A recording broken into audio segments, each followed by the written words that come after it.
దొంగతనం కేసులో నిందితుడిని పోలీసులు అరెస్టు చేశారు. అతని వద్ద నుండి 5 తులాల బంగారు ఆభరణాలు, 20,000 నగదు, ఒక స్కూటీని స్వాధీనం చేసుకున్నారు. దొంగతనం కేసులో నిందితుని అరెస్టుకు సంబంధించిన వివరాలను నల్గొండ 2 టౌన్ సీఐ రాఘవరావు తన కార్యాలయంలో ఏర్పాటు చేసిన మీడియా సమావేశంలో వివరాలను వెల్లడించారు. ఆయన తెలిపిన వివరాల ప్రకారం ఈ నెల 16న నల్గొండ రూరల్ పోలీస్ స్టేషన్ పరిధిలోని మనోరమ టౌన్షిప్లోని అనంతుల ప్రవీణ్ మరియు చర్లపల్లి గ్రామానికి చెందిన గుండ్లపల్లి సంతోష్ నివాసాలలో చోరీ జరిగినట్లు అందిన ఫిర్యాదుల మేరకు నల్గొండ రూరల్ పోలీసులు కేసు నమోదు చేసుకుని దర్యాప్తు చేపట్టారు. ఈ నేపథ్యంలో గురువారం రోజు విశ్వసనీయంగా అందిన సమాచారం మేరకు నల్గొండ రూరల్ పోలీసులు చర్లపల్లి వద్ద వాహనాల తనిఖీ చేపట్టగా చోరీ చేసిన సొత్తును విక్రయించడానికి వాడపల్లి నుండి హైదరాబాద్కు వెళ్తుండగా నిందితుడిని పట్టుబడి చేశారు. అతని వద్ద నుండి 5 తులాల బంగారు ఆభరణాలు, 20,000 రూపాయల నగదు, చర్లపల్లిలో చోరీ చేసిన స్కూటీని స్వాధీనం చేసుకున్నారు. నిందితుడు దామరచర్ల మండలం వాడపల్లి గ్రామంలోని గాంధీనగర్కు చెందిన బత్తుల విజయ్ చందర్ అని. నిందితుడు ప్రైవేట్ కళాశాలలో ట్యూటర్గా పనిచేస్తూ వచ్చిన డబ్బులను తాగుడుకు, జల్సాలకు ఖర్చు చేసేవాడని సీఐ రాఘవరావు తెలిపారు.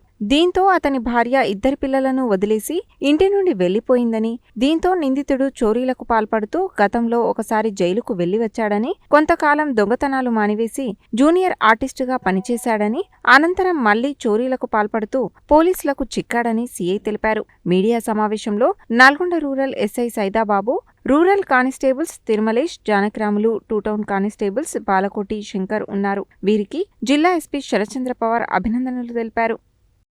ఈ నెల 16వ తేదీ రోజు ఆర్ఏ ప్రవీణ్ కుమార్ అని మన టీఎస్ఎస్పీలో చేస్తారు.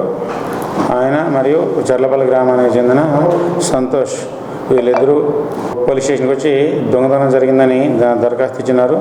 ఆ దరఖాస్తులో 15వ తేదీ రోజు రాత్రి గుర్తు తెలియని వ్యక్తి తలుపు యొక్క లాక్ను పగలగొట్టి ఆర్ఐ గారు వాళ్ళ ఇంట్లో గల 3 తులాల బంగారు నగలు ఎత్తుకెళ్ళిపోయినారని, అదేవిధంగా చర్లపల్లికి చెందిన సంతోష్ అనే వ్యక్తి ఆ ఇంట్లో ఉన్న 2 తులాల బంగారు నగలు, 20,000 రూపాయల నగదు మరియు ఆ ఇంట్లో ఉన్న స్కూటీ తీసుకొని గుర్తు తెలియని వ్యక్తులు దొంగతనం చేసుకుని వెళ్ళిపోయినారని చెప్పి దరఖాస్తు ఇచ్చినారు. 16వ తేదీని ఇవ్వక వెంటనే ఎస్ఐ గారు కేసు నమోదు చేసి దర్యాప్తు ప్రారంభించినారు.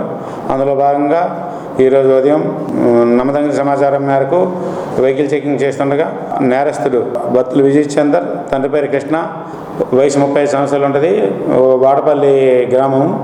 ఇతను స్కూటీ తీసుకొని హైదరాబాద్ పోవచ్చు.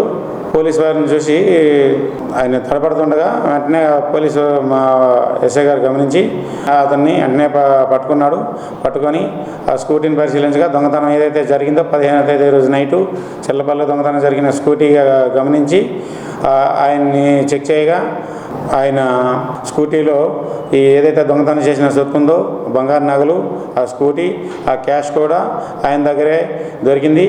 అదే మొత్తం తీసుకొని అతను హైదరాబాద్ అమ్మడానికి అని చెప్పి వెళుతున్నాడు. వాళ్ళ భార్య కూడా హైదరాబాద్లోనే ఉంటుంది కాబట్టి ఆ రోజు దొంగతనం చేసి నేరుగా వాడపల్లి వెళ్ళిపోయినాడు.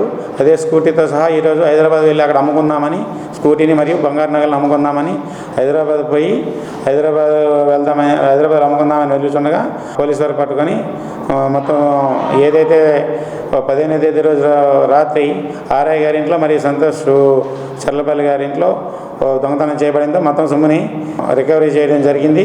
అయితే ఈ నేరస్తుడికి ఇంతకుముందు 2016లోనే వాడపల్లిలో ఒక దొంగతనం చేసి అప్పుడు జైలుకి పోయినాడు. ఆ తర్వాత కొద్దిగా రియలైజ్ అయ్యి మిర్యాలగూడ మరియు కోదాడలో స్కూల్లో ట్యూటర్గా పనిచేసినాడు ఒక 4 సంవత్సరాలు. ఏదైతే కరోనా వచ్చిందో కరోనా టైంలో అక్కడ స్కూల్లో నుంచి తీసేయగా గత్యంతరం లేక హైదరాబాద్ వెళ్ళి హైదరాబాద్లో సినిమా ఫీల్డ్లో అసిస్టెంట్గా పనిచేస్తుండేవాడు. అక్కడ వచ్చే డబ్బులు సరిపోక ఈయన పెట్టే ఖర్చులు మరియు తాగుడు మరియు విలాసాలకి అలవాటు పడినందువలన ఆ డబ్బులు సరిపోయినందున అప్పులు అవుతున్నాయని, డబ్బులు తొందరగా ఎక్కువగా సంపాదించాలంటే దొంగతనం చేయాలని మా మనసులో పెట్టుకొని ఆల్రెడీ 2016లో చేసినాడు కాబట్టి దొంగతనం చేస్తే డబ్బులు వస్తాయనే ఉద్దేశంతో ఆయన హైదరాబాద్ నుంచి వచ్చి ఇక్కడ బస్ దిగి 2 ఇంట్లలో లాక్లు వేసిన ఇళ్ళని టార్గెట్గా చేసుకొని ఆ లాక్లోని రాడ్డుతో పగలగొట్టి లోపలికి వెళ్ళి బీరువాని కూడా తాళాలు పగలగొట్టి 2 ఇళ్లలో గల నగదును మరియు బంగారు నగల్ని ఈ స్కూటీని దొంగిలించడం జరిగింది. ఈ దొంగిలించిన మొత్తం సొమ్మును ఈరోజు రికవర్ చేసేసి నేరస్తుని అరెస్ట్ చేయడం జరిగింది.